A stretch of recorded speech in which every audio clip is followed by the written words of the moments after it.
I think we're ready to go, Mr. Chair. Okay, thank you very much. Firstly, my apologies. I'm not sure what happened, but it wasn't easy to get in here tonight. But I believe we have quorum as I look at the participants, so I will call the meeting to order. It's 5:05. The first order of business is, could I have a motion to approve the agenda? So moved. Moved, Ian. Stephen, second. Okay, it's been moved and seconded that the approval of the agenda. All in favor, aye. Aye. Aye. Contrary, the same. Does anyone have any conflict of interest with the items that on the agenda this evening? No, sir. Okay. Having heard none, we'll move into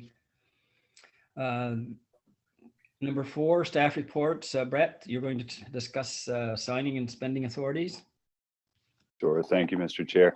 So I have 2 staff reports to deal primarily with the new organizational structure with the incorporation of the CEO that was recently hired, John Smith. Now, of course, as we were talking, my package I've mixed up my package. I've shuffled it up. I believe the first staff report within the package, though, is on dealing with signing authorities. And so I'll move on with that.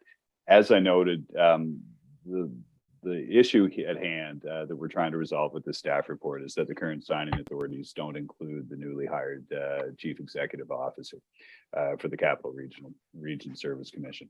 And I should note that the last time that signing authorities were reviewed in any way was in March of 2016. And since then, the signing authorities have not been adjusted. So with the hiring of the new CEO, I won't go through what the existing signing authorities are because it takes quite a while, but essentially we need a combination of 2 staff members, senior staff members, to sign off on purchases, checks, that kind of a thing. So we've got the new CEO who was hired in September of 2022. And it's important that we have the new signing authorities that incorporate that new CEO in place before the Capital Region Service Commission comes into existence in January of 2023. Now, to do that, it's fairly straightforward. We would recommend that the committee forward the motion that's been included in the staff report to the board for consideration in the December meeting. And again, the only real change there is that we've incorporated the CEO into the mix of the senior staff that are able to sign off on important documents.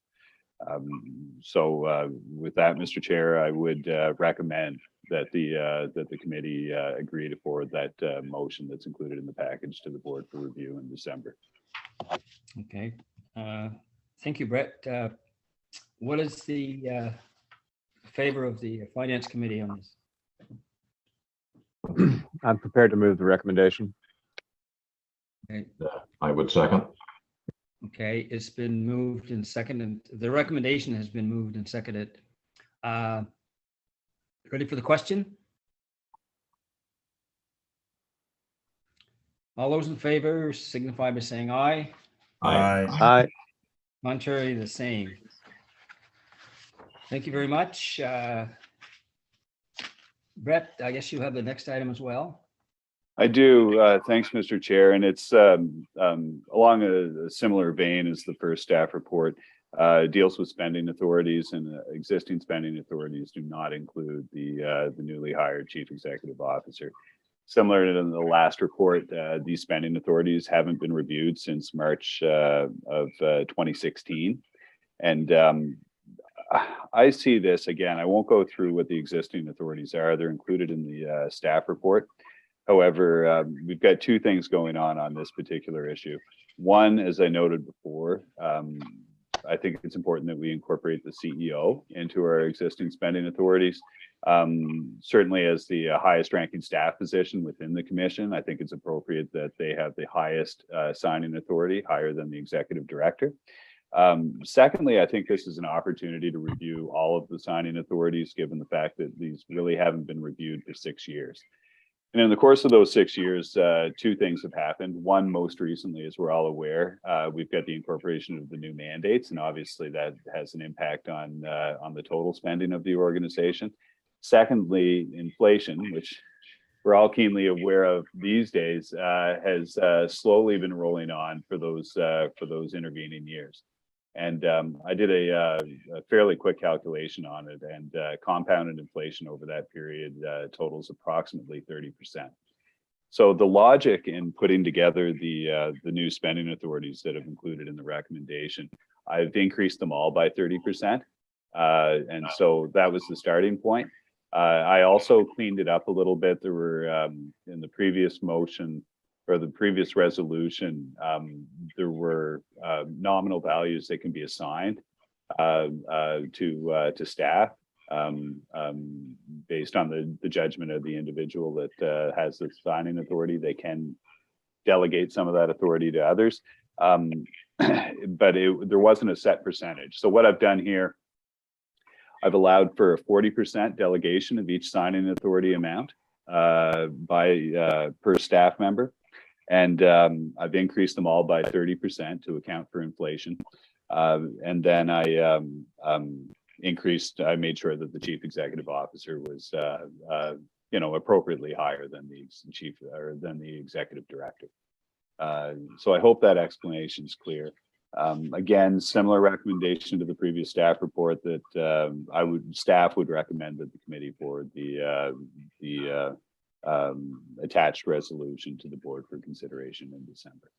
And I'd be happy to answer any questions on that, Mr. Chair. Okay. What is your favor on this? The chair of Finance Committee. Any questions?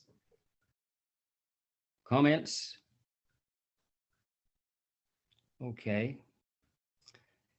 Then could someone make a motion similar to what Greg made earlier? I'll move. Just- Similar as to earlier. Would you like me to word that for you? I don't remember the exact wording, but it was perfect. Let's just say. Well, that's why I didn't want to. All right, Kelly will get it. I know Kelly will have it. Yes. Okay. Anyone care to second that? Sure. I'd be happy to second it, Mr. Chair. Okay, thanks, Greg. Okay, it's been moved and seconded that the recommendation just presented by Brett be forwarded to the board for their review and decision.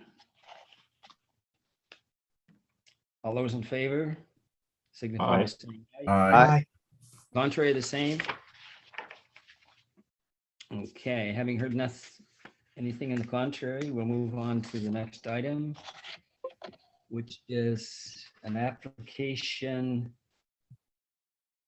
for borrowing. Yeah, and Mary Kay Langton, I think is Mary Kay is here tonight. So if you would like to review that with us, Mary Kay, I'd appreciate it. Thank you, Mr. Chair. So in 2023, we have some capital projects that we plan to borrow for. And these were presented to you in our 2023 budget when we reviewed that in September. So the pieces of equipment are all in the landfill. So in solid waste, we have an excavator with an estimated cost of $485,000. We have a loader at an estimated cost of $275,000 and a packer truck for recycling with an estimated cost of $300,000. So the total borrowing within the solid waste is $1,060,000 for those pieces of equipment.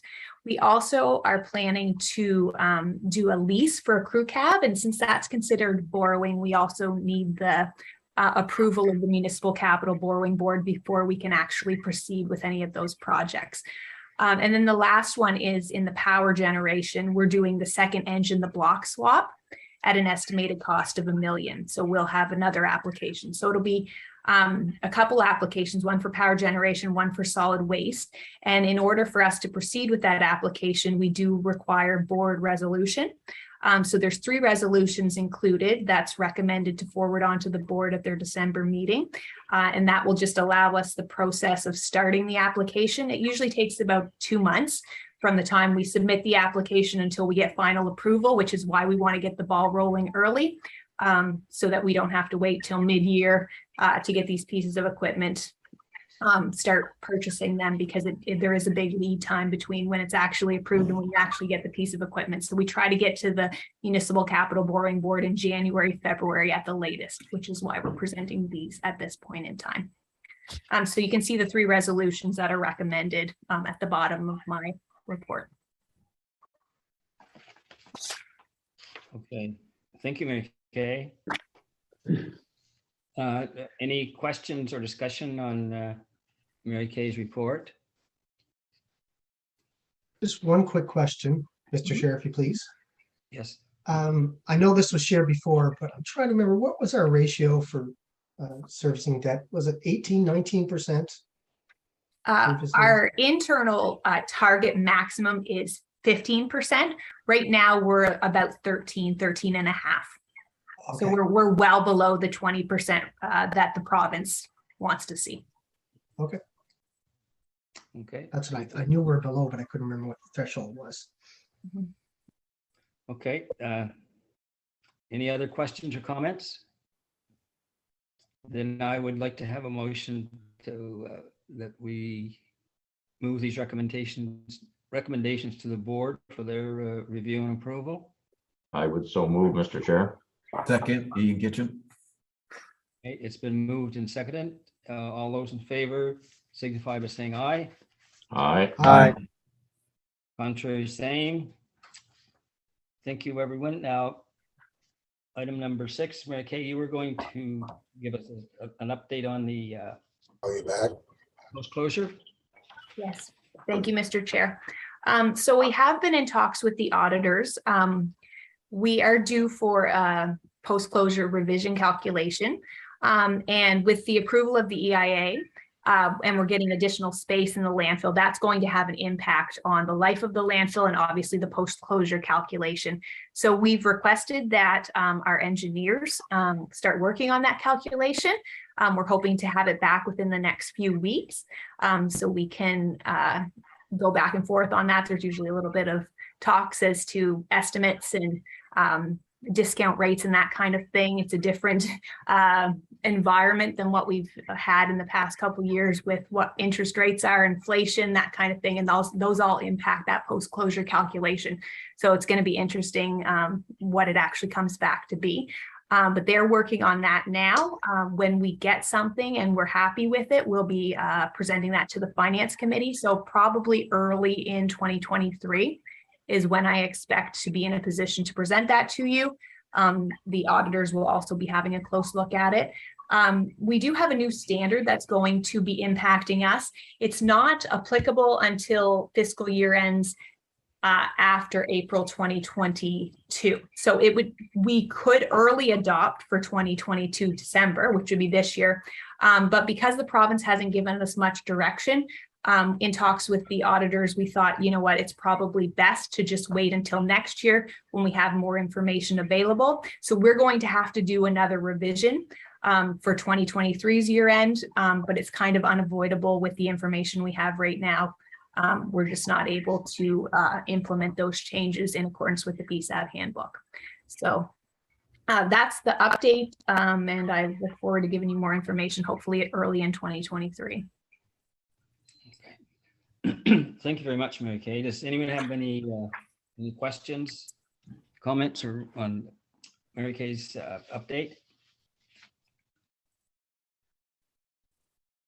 I have just one comment, and it'll be interesting to see the future predictions based upon what's happened in the last year or so with inflation, because historically from like the 1970s, I'll say it might have been pretty predictable, whereas now it could still be pretty predictable, but we don't know exactly where that level is going to be. So thank you again. Mr. Chair, if you do, I do have one question. Absolutely, yes. Yes, Mary Kay, you mentioned engineers being involved. Mhm. Which engineers are you mentioning? Which, is it external or internal? It's external. We use Gemtech, Oh, it's Jim Tech, yes. and okay. they've done it for a number of years. Yes.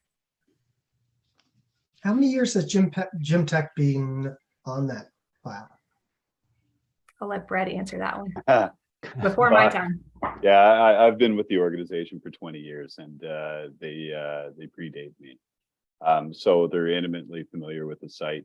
We use a number of different engineering consulting firms, depending on the particular project. But as far as site consultants, it's typically Gemtech. We use GHD out of Waterloo, Ontario, on landfill gas power production. We've got other hydrogeological engineers that we'll bring in depending on what comes up. So yeah, but Gemtech's got a long history with us, and again, they're intimately familiar, and there's something to be said for consistency there as well. Okay. So yeah. Understood. Okay. Any other comments or questions? Okay. Any, what's that? Mr. Chair, I have a question that I'd ask you and the assembled people here. So with respect to the service contract and our MOU for economic development services with Ignite, would the finance committee find it helpful if the city of Fredericton distributed to it the 2019 report card that Ignite presented to Fredericton by way of showing us, you know, our value for dollars spent? For me as a finance committee member and a director, although my term is getting quite limited, I'd love to see it. I concur. Examples are very nice to see, you know, applied examples. And I know there was in one of the reports, there was an example, I think it was from, I never say this right, Jupia. Is that right? Jupita. Oh You yeah, know, there's some the examples at the end of I think that it's document. Jupia. yeah, David Yeah. Campbell's group. Yes, exactly. At the end of that document, some examples were applied, and I just think it just makes it much more real for individuals. Well, Brett, I'll talk to city staff and have them, or maybe I'll forward out of my own archives the PDFs that are their report card. It's only 3 or 4 pages. It's not an extraordinarily detailed accounting, but it certainly would give a flavor for the key performance indicators that Fredericton's been using in our relationship with Ignite. Yeah, I think it might be helpful, might, you know, spur some good questions, or, you know, provide a little bit of confidence as they come forward to develop the same, you know, or different KPIs for our service relationship with them. Absolutely. I mean, that document would be very helpful going forward. I know we've got the recommendations within the. I'll go with Derek's pronunciation, Jupia. That's as good as I've got. I can't do any better. But obviously, between that report card, Greg, and the recommendations from David Campbell's group, you know, the very useful going forward as we develop the strategic plan. Awesome. Okay, I'll make sure I take I care of actually that. might, you know, with that offer out there, you know, I'm a big fan of trends and year over Mhm. year. If you had a previous year or even 2 previous years reports, it'd be nice to see any progression as well. Sure. Okay. If it would, I think that would be useful. I will take that under advisement because I think that's an excellent idea. Okay. Well, thank you very much. Anyone else have any comments or discussion they'd like to enter into this evening? If not, this will be my last financial committee meeting with the board. I've been around for like 10 years, I guess it is, and I've enjoyed every minute of it. I've chaired the board finance committee, I think 5 different terms, and really have been impressed with the Mary Kay in particular, with her thoroughness whenever she presents anything to the board. And all of the staff, they've done a great job. And all of my experience with members of the Finance Committee has also been very positive. It's everybody's willing to step up when they have something to comment on, and if not, they're also willing to sit back and let things happen. So with that, if there's no further discussion, I would call for adjournment. So Enjoy moved. the rest. I'll move Okay. or second. Enjoy the rest of your evening. And for those guys, Thank you all, and it's been a good time.